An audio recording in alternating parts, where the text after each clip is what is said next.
وهو الذي جعل الليل والنهار خلفة لمن أراد أن يذكر أو أراد شكورا.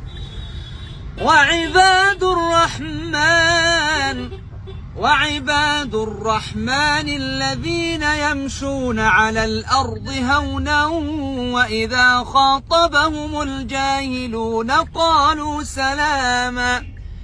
والذين يبيتون لربهم سجدا وقياما.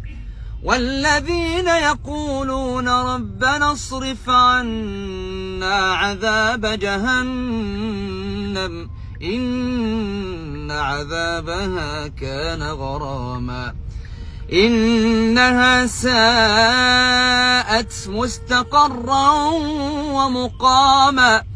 والذين إذا أنفقوا لم يسرفوا ولم يقتروا وكان بين ذلك قواما.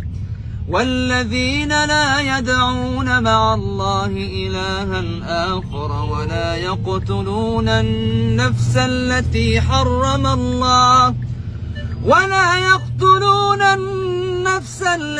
حرم الله إلا بالحق ولا يزنون ومن يفعل ذلك يلقى أثاما يضاعف له العذاب يوم القيامة ويخلد فيه مهانا إلا من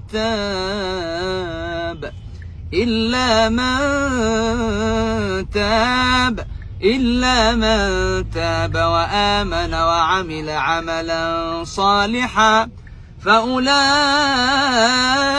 يبدل الله سيئاتهم حسنات وكان الله غفورا رحيما.